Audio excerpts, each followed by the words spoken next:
Welcome to the first episode of the Dandelion podcast, where we talk to the best facilitators, organisers and hosts using the Dandelion platform at dandelion.events.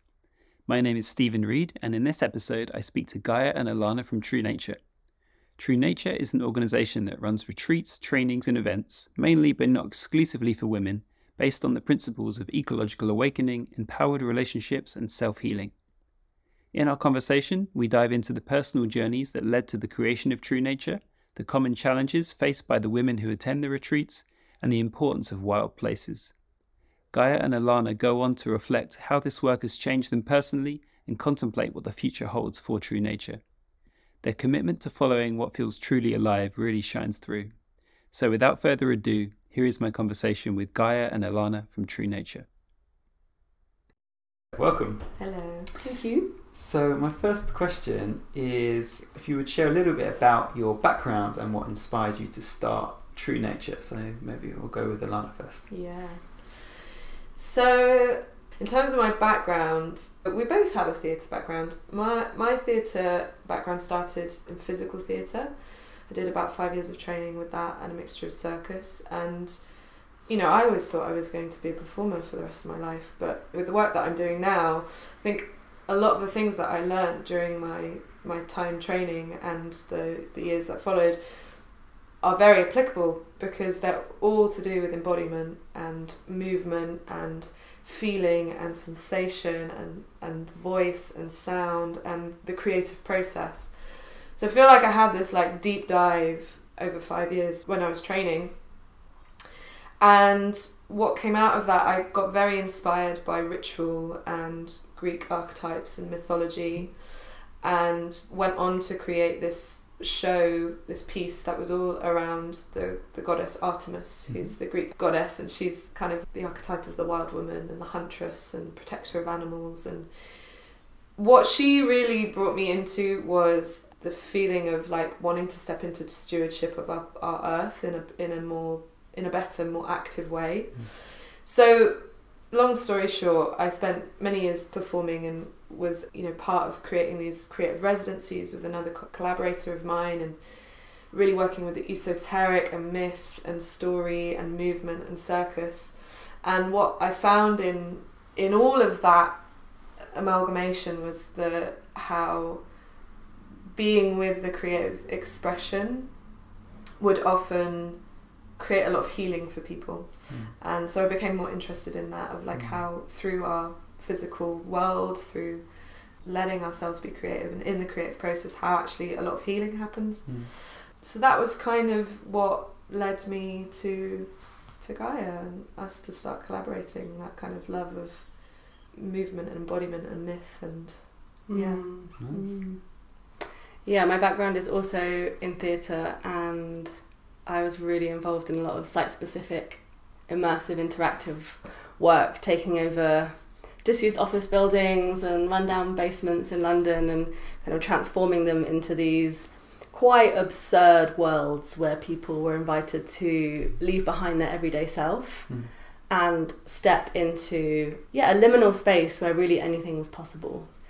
And those worlds were often quite dystopian and kind of anti-capitalistic and really looking at what was wrong with the world and almost inviting people to break it and break the rules and try and overthrow the system. That was a lot of what the work was about. And my tandem journey to that was discovering Buddhism and Tantra and a lot of just really quite incredible tools that were cracking me open. And I started to move away from, what's wrong with the world, towards what is amazing and how could we do things differently. And I started to bring that into my work through the back door. I would call it guerrilla spirituality, which would be very, very playful, but would then go very deep. And I think the skills that I've really transferred, in interactive performance, you're so present. It's very improvised. You have a structure, but within that, you're really going where the audience is taking you. And ritual has that very much in common with theatre, and so my transition into workshops felt quite natural in that sense. And And then I met Alana at a party that actually I think you were organising. That's where we first met. And yeah, we just really bonded over a lot of kind of play and silliness, and we were both really into things like the Wheel of the Year, Celtic mythology, Greek mythology, and we were reading Women Who Run with the Wolves by Clarissa Pinkola Estes, and yeah, her work has been very influential and is often a way that our audience find their way into our little world. They'll Google Wild Woman Retreat and find us. Pops True Nature. Yeah. And I think we were just very curious about how to bring the wisdom, like that she's really pointing to something. And the experience of reading her book is like it wakes something up in you. It's like this wild woman, the untamable part is kind of awoken and shaken, and then it's like, okay, now what? Well, now what do I do with this? So I think that's what we were kind of answering. It's like, okay, this is what, and bringing together our different skills through the voice, through movement, through a lot of these different ways. You know, we're in a society in which we're quite boxed in, and there are very prescriptive norms and things that we're supposed to do in order to, you know, find success or find happiness, and that works for some people, and for a lot of people they do those things and they jump the hoops and then they're miserable at the end of it. And we are really in an ongoing inquiry into what is it to be wild, what is it to be alive, what is it to follow what is true for you, and how do you break out of the masks that we are really taught to wear and find your authentic expression and voice and what actually matters to you. So I understand that True Nature mostly works with women. You have now started doing some mixed gender work, so maybe you can just speak to that gender aspect. So why mostly women, and what inspired you to start broadening that out? For me, there was a resistance to working with women for some time, and when I feel into it now, I'm kind of like, why did I have that resistance? Because I feel like it has been very easeful, and the energy has flowed towards working with women. And I think for me, part of that has been we're existing in this patriarchal culture where there has been the suppression of the feminine and suppression of women over hundreds of years. And it wasn't always like that. You know, if you go far back enough, we existed in matriarchal cultures that were very earth-honouring, that kind of worshipped the goddess, you might say, or worshipped the life-giving properties of the world and of women. But we're not in that anymore. We've been in the suppression, and, you know, the patriarchy has very much pushed down anything that doesn't fit in its box. So what Gaia was saying around wildness, it's like, that's really countercultural to our current system. And so, we're really able to start to shift this culture and start to kind of, unfurl the patriarchy from these harmful constructs and actually unfold them and unfurl them into something that is much more life-giving and that supports all people to thrive, not just women, not just men, not just non-binary folks and trans folks.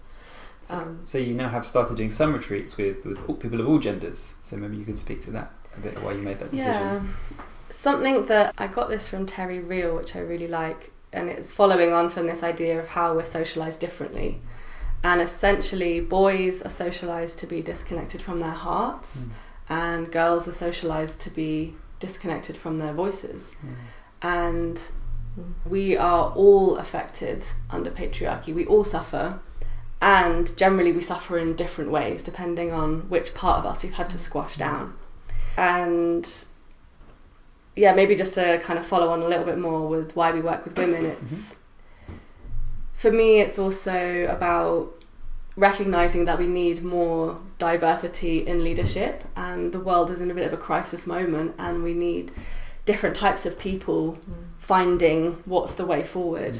And generally, women are more socially conditioned to stay quieter and smaller and feel like what they have to say isn't relevant or lacking self-confidence. and really stepping into more active leadership roles. And that's something that we do both through the retreats and also through the training program, is encouraging women to say, actually, you are good enough and you do have something worth saying, and the time is now. You know, we're running out of time, like the time is now, you need to step up. And why we also are creating spaces that welcome in men and all genders is, it's like perhaps there are aspects of self that are less valued in society, which is slowing down, being sensitive, being able to really listen. And these are some of the qualities that we bring in through our retreats that we think everybody can benefit from. And that there's a different kind of healing that happens with a mixed gender group. Yeah. Like both spaces are needed, and men's work is needed. Like all these spaces are needed. Can you conceive of running retreats for men at some point? We have spoken about it. Okay, we'll watch this space. Yeah, let's go a bit deeper into True Nature's approach. So you say that your principles are self-healing, empowered relationships, and ecological awakening. So I'm wondering if you would speak to those in a bit more detail and why you see them as so important for your work. So should we go with ecological awakening first?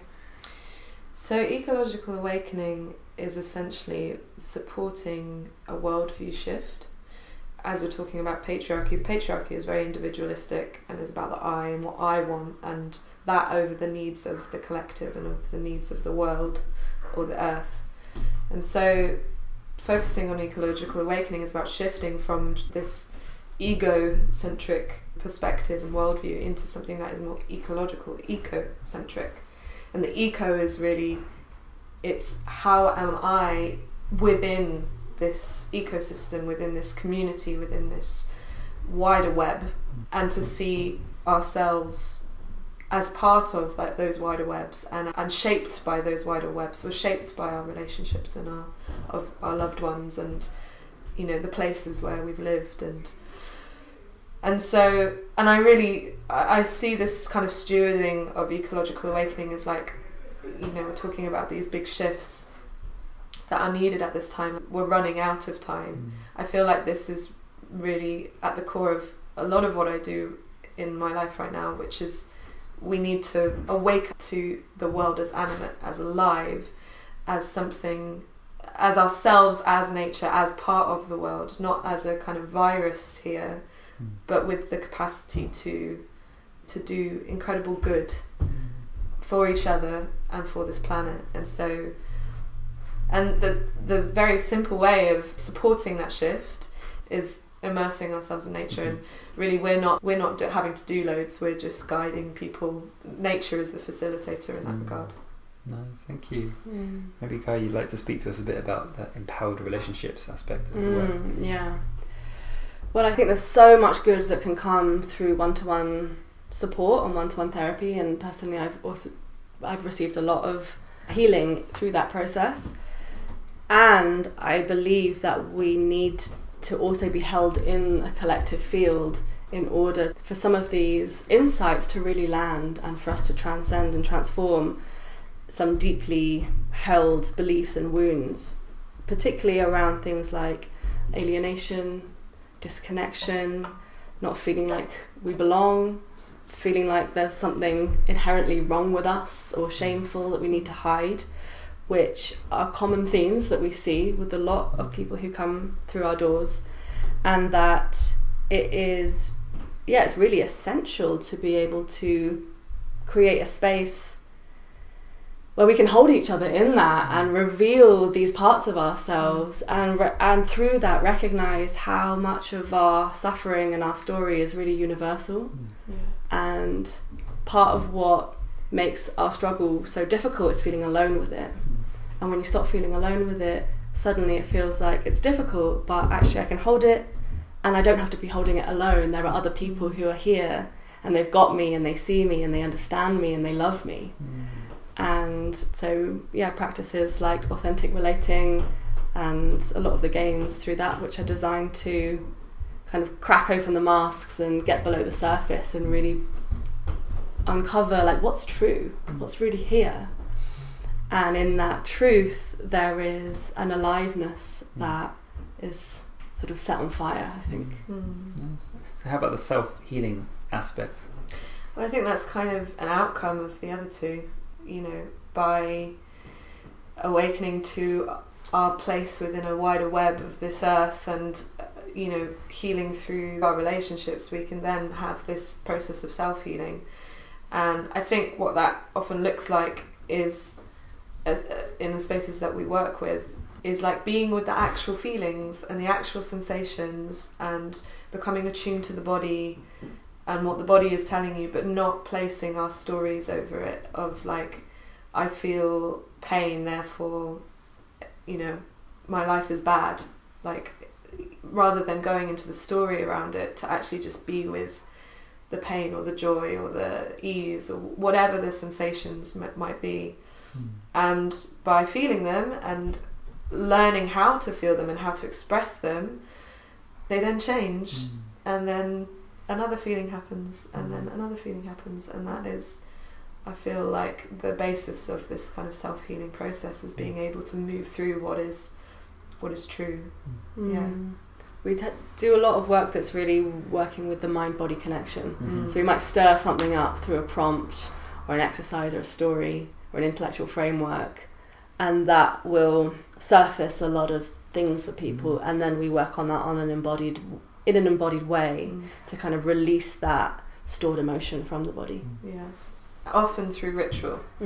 We use rituals as the containers that can hold our emotions and our feelings in a way that sometimes the everyday, it's nice to have a container around it sometimes, to be able to really give ourselves permission to go to the places that might be uncomfortable to go to normally.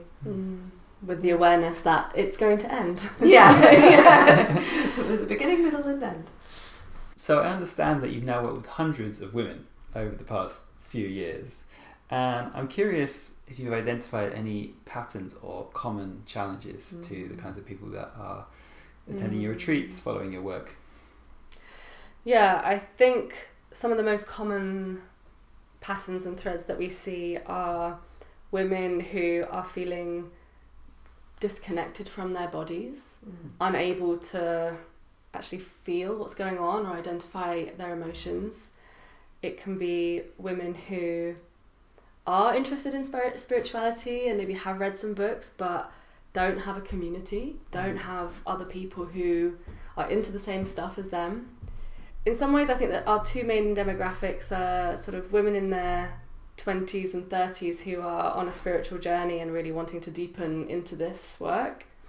And then the other group is more kind of late 30s through to 50s who have perhaps done the more conventional route and then, you know, got the house, got the job, got the husband, and there's just something missing, and they perhaps wake up and realise they've actually never thought about what they want, and they're very much in service to others, and it's a journey of discovering, like, who am I? What do I like? What's important to me? Nice. Anything to add on that, Alana? Yeah, I think often there's this feeling of kind of a sense of burnout as well, of like, that's not always the most common theme, but like a sense of life is really busy and full and relentless and ongoing, and people are dealing with such huge different things in their lives, and it's like, where can these women go where they can feel supported and resourced? And I think our retreats aren't necessarily a like time off and where you're just kind of you're having a nice time. It's like they're not relaxed. They're not relaxing in that sense. Well, not all the time. Not all the time. No, they're not designed to be an escape. They're designed to look at the things that we need to look at. But I feel that even though the retreats are like that, a lot of people will come from these busy environments and feel like life has slowed down through the retreat, and that there's this building up of the muscle of sensation, of feeling, and of slowing down and becoming aware of the world, the inner world and the outer world. I wonder whether sometimes it can actually take a lot of energy. It can actually produce a tension in the body to be holding onto a certain way of life, and so although the retreats aren't primarily designed for relaxation, they might often have a relaxing effect as people let go of something. Is there something there? Totally, and I think part of that is the place. Like where most of the retreats we run are on Dartmoor, and we have the River Dart running right beside us, and I think this is where our co-guide nature comes into its effect, because actually, you know, we'll do a session, and then the women will go out on the land and have, you know, spend time on their own or in pairs or with people. And I think that is where this unfurling from the tensions of modernity and modern life start to kind of loosen their grip, and something wilder and tenderer can kind of come through.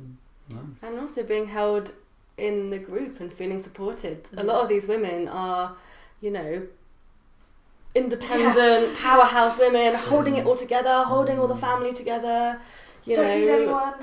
Yeah, and actually it's relieving to be like, oh, wow, someone's going to hold me for a bit. And we can hold each other. Nice. So I'd love to hear a little bit more about the settings for some of your work. I believe you've been doing these retreats up on Dartmoor at a place called Brimps Farm. So yeah, how important is the setting, and what other environments can you imagine doing work in the future? I think the setting is important. If the invitation is that, you know, to awaken the wild woman, that's what these retreats are called, the name of them. If that is the invitation, we can't really do that in a city, can we? Or it's much harder to do that in a built-up environment. So I think Dartmoor is it's got a very ancient spirit and soul. Like the granite feels very solid, and there's these tours and this like rolling landscape of moorland, and I think it just sets quite a dramatic backdrop to what we do. And over the years I've very much felt how the land works us and works the participants, and I feel like it's our co-guide. It's nourishing and deepening the work, and it feels like there is so much like mythos and something much older than us happening on that land. Of course, there are other wild places in the UK, but this is home for both of you. Home, so I imagine that comes into it as well. We did one retreat at a different venue it was a really beautiful venue, but the garden was quite manicured, and there were lots of neighbours, and we weren't allowed to drum or make noise outside. And we're just like, this feels really strange. This feels like this is like the box that we're trying to break out of. And being where we are, we have just a great relationship with Gabrielle, who runs the place, and can make as much noise as we want, can be naked, we can roll down the hills, play really loud music. And I recently sent a group of women into this quite gnarly woodlandy part there, which has got a bit of a deathly feel to it, on a night walk under the full moon, one by one in, and there was definitely some magic. It was like the spirit of the woods. The Baba Yaga was definitely present that night. You are, of course, also doing online work, so maybe some words on how that comes into true nature and how that's working in this wild context. Well, we have events part of True Nature. So the retreats are kind of the peak experiences. The events platform is really a way for people to both kind of find our work and get a bit of a flavour of it, and then also post-retreat kind of explore what their interests are. So we have quite a lot of different events which can really reach people that are far away. I actually think you should talk about the events program, because you're doing a lot more on that at the moment. I feel like the events are also great as a way to deepen into specific aspects, because we cover so much ground in that retreat, but we can't go deep into every single thing. So I feel like the events program that we have now, like we've got ancestral healing and lectures on when women were the shamans, which is about women in ancient history, prehistory. and womb work, nature connection. It's like we've got an array of events that enable people to go kind of deeper into the thing that they've felt most enlivened by or connected to. And I think, yeah, we're seeing this journey that people go on. It's like they may come to one event and then they may hear about something and then they might want to go on a retreat. And then we have the Empower training or the Women's Fire, which is this year-long membership. And it's like we offer a plethora of different ways to meet people where they're at, but also to build community. That I think that's like the main thing within everything that we're doing, is wanting to build really authentic communities and cultures of women that are coming back to their wholeness and back to, like they're not in competition with each other anymore and really celebrating each other. I also want to talk a bit about the Women's Fire, because that's the thing I'm really excited about at the moment, which is our membership program that's run by Faye. Yeah, it's an online space where the same group of women meet every 2 weeks, and really we developed this offering to meet the need that we were seeing a lot during our retreats and our events, where it's like, okay, wow, we've gone on this big journey together, and now what? where are my people? Where's my crew? And so it's a place where it's like, here's your crew, and you're going to meet and share, and it follows the wheel of the year. So we have different prompts and exercises, and I think recently people have been doing dream work and inner child work, and there's a very lively WhatsApp group, and we're actually talking about doing an in-person gathering for the Women's Fire later this year. So yeah, it's a way to stay connected and allow the work to integrate rather than slipping back into your everyday life, which is so easily done when you don't have the community or the Sangha, as the Buddhists would say. So there was a mention of a training program as well, and I believe that's something you're leading, Gaia. Do you want to speak a bit to that? It is a 3-month, it's actually going to be extended next year, be more like a 6-month training program, teaching women to hold transformational spaces with the 4 main pillars of embodiment, meditation, authentic connection, and ritual. But sort of beyond the learning aspect, it's really a place where women come to face their fears and self-doubts around, kind of as we were talking about before, like, am I good enough? Can I do this? And finding that support in sisterhood, going on the deep journey of like, okay, this is all of your stuff that's going to come up if you're holding these spaces. You need to know what your shit is and how to work with that. And yeah, I think at some point I really realised there's only so many women's circles I'm ever going to be able to hold. So what's the way to get this work out further? Teach other people to do it. And what I'm finding is the kinds of women who are coming are really able to take it into places that I'm just not in those spaces, you know. Actually quite a few people who work for the NHS are coming through, people who have corporate backgrounds who can take it into those spaces, mothers, older women, like a very diverse group of people who are bringing this work to more different kinds of people, and I just really love that. Nice. And meeting different needs as well, you know. It's like there's a need for a women's group for women who've gone through menopause, or it's like we're not there in our life stages, and I think you know so much of our work I think is applicable to all life stages, but there's something very particular about a woman who has gone through a particular life stage and being able to hold that space from that experience, and I think the training really enables and supports those different spaces to happen. Nice. Yeah. And am I right in thinking this is the first year that it's a combination of online and offline work? Second year. I beg your pardon. Yeah. So how is that working exactly? Really good. Yeah. It was designed during COVID, so it was fully online, and it just felt very limiting, really. And it's really fun. The final weekend is designed and led totally by participants. So it's online every week. Yeah. And then the offline piece is how often? There are 3 weekends that are spaced a month apart. Okay, nice. So Faye was a graduate of this training program and is now actually working with True Nature. So and she found us through Googling Wild Woman Retreat. She lives in Plymouth, which is really close to where we run the retreats. Yeah. I'm going to say maybe 4 years ago, 4 or 5 years. Yeah, she came to one of our, like, the first year we were doing the retreats. Okay, so she first came to a retreat. She came to a week-long program, the Wild Woman's Way, and then in the last year she's joined True Nature and has been she's been just writing amazing newsletters and has started the membership. The Women's Fire really was her idea, and it's just been amazing to see her journey and see her grow, and there's so much resonance between our work and what she's bringing, and I feel really grateful for her. Any other stories or anecdotes of particularly powerful transformations that you've witnessed through this work? A journey that I see people go on and have seen through different people is that they'll arrive at the retreat and kind of be like, what am I doing here? Why did I book this? I have a few people in mind. Like, what is this? Like, oh God, like this intense trepidation, and like they're just like they want to run away.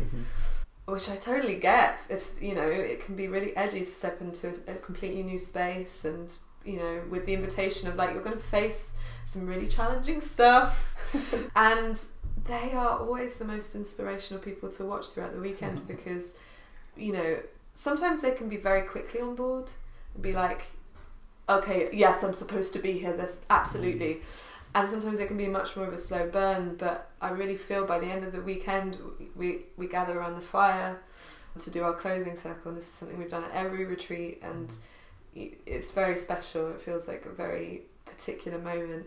And hearing their reflections from the experience and seeing the transformation and feeling like, I don't know what I was doing here. I don't know what the call was, but I'm so glad I responded to it, because something has shifted and something has moved so deep and so substantially within me. And that is always quite a moment to see of like, are they gonna run away? Are they gonna leave? That's always an option. And but no, they stick it out. And wide-eyed and bushy-tailed by the end of the weekend around the fire, just like truly in the spirit of the wild woman, So I guess at the other end of the spectrum, you probably have women that turn up who are just like, yes, they're so ready. Totally. So from tough nuts to crack to all the way to the other end. They do a great job of modelling what is possible. Right. Well, talking of transformation of others, I'm curious how doing this work has transformed both of you in the years that you've been doing it. Oh,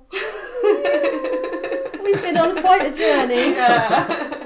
Something that I love so much about working with Alana is your commitment to like working through our shit.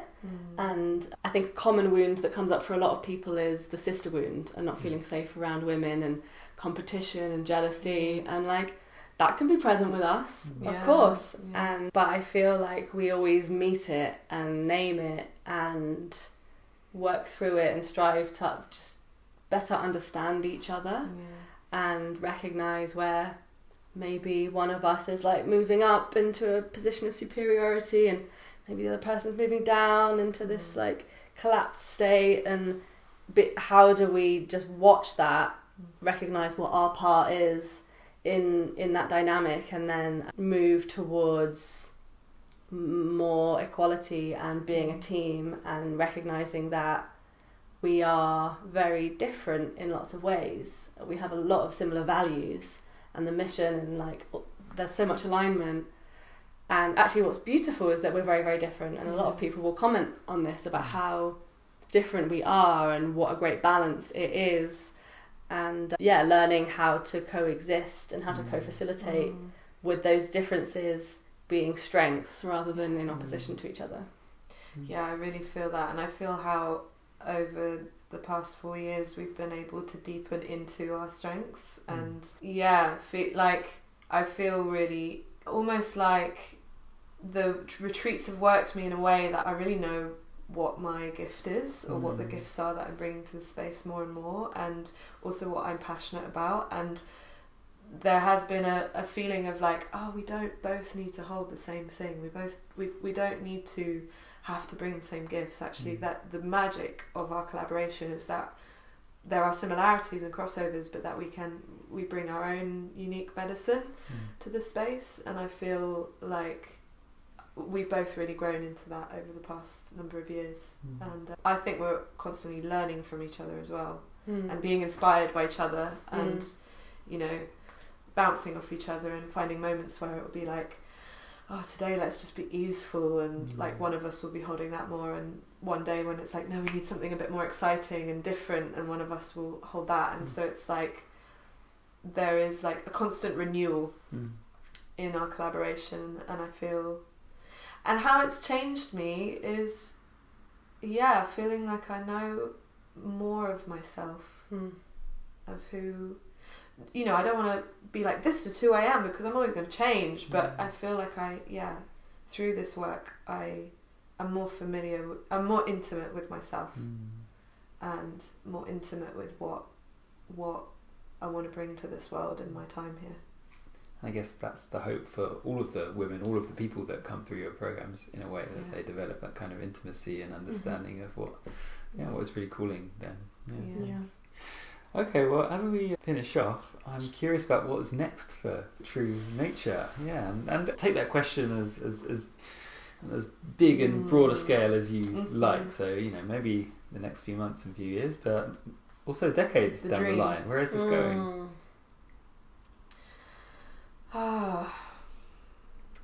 One of my mantras at the moment is, I have 3 actually. One of them is follow the aliveness. And partly it's nice to have this vision, this big vision and mission, and more I am noticing how what I think I want actually changes all the time. And just if I keep listening and following what makes me feel excited, that's the thing. And I kind of trust that if we do that collectively as a team, we just keep following what's bringing us aliveness. And right now, for me, the membership program is bringing me a lot of aliveness, and the training program is bringing me a lot of aliveness. And so wondering, okay, what are the ways that those tendrils can reach out further and develop more? And dare to be simple is another one of my mantras. And how could this be easy? So I think for me, it's less about the what's going to happen, and it's more the way it's going to happen. That's the place I'm currently occupying. Maybe you can talk more about the what. I mean, I feel like we had a kind of team review of like our first year, like a month ago, and Gaia shared those mantras, and I feel like they're kind of like True Nature mantras right now, of like these are our kind of North Star of like how we want to work as a team. Because that is also it, right? Like, it doesn't just happen in the retreats. It's like, how do we really be it? But I some of the things we discussed was about, you know, in an organic, unforced way, how do we reach wider audiences? How do we reach people in leadership positions? How do we, like, something I feel really excited about is doing more. I do one nature immersion each year, which is just a deep nature immersion. It's not at our retreat centre, it's like on a piece of land, and there's like a compost loo and a tent, and that's it. And, you know, would love to do more programs like that and do more deep nature immersion as complementary to our program and what we're doing. And what really also emerged at the last retreat was this kind of like the longing, what we are collectively longing for in the world, and how do we allow ourselves to feel the longing in that to guide us. Because if we can't visualize and feel the longing and know what it is we want to move towards, then there's almost like a hollowness to it. So I think that is the inquiry that we're maybe in, is like, what is the longing that we're feeling for True Nature, and how do we continue to feel that longing and move towards it? And that might be, you know, we turn into this international, I don't know, something, or we stay just as we are, and we just keep chipping away in the way that we're doing our work. And, you know, it could be either, as long as the longing is alive and present within us and within the work. And maybe it's kind of interrogating this idea that it's like startups or organisations, they need to grow and they need to become these big things, and actually maybe interrogating that may be coming from a bit of a colonial mindset, and what maybe that's not what it wants to be. How do we just stay present with what feels good for us, and knowing that the work that we're doing is already enough? Yeah. Nice. It feels very true nature, the way that you've answered this question of resisting painting any particularly big pictures, and just saying let's just tune into what feels true and what feels alive. So thank you for that. Well, any last words or anything that you want to let this audience know about that might be coming up? You can join the membership at every click of the wheel. So Beltane is coming up, and then it will be the summer solstice and Lama. So basically every 6 weeks we welcome a new group of people into the membership program. So if you want to, it's quite a good way to get a little flavour of what we're about and have something that's really regular as that support structure. Yeah. I mean, people can go on our website and find all of the all of the bits that we're up to, and I think there is a prayer that we make around the fire on the last night of our programs, and really it's a prayer for those women who are feeling alone, who are feeling disconnected, who are feeling like directionless, at crossroads, lost, There's something more. There's a whisper of like, there's got to be something more than this, and the prayer is that we call them towards us, and that they find their way, that they follow the thread that leads them towards maybe one of our spaces that allows them to really feel connected and to feel that belonging and feel that there is something more, and I get to choose and I get to explore that in my life. So I guess that prayer is the thing that I would love to send out for those that need it. Yeah. Wonderful. Well, thank you both so much for your time today, and wishing you all the best with your events, your trainings, your retreats for many years to come. Thanks, Stephen. Thank you so much.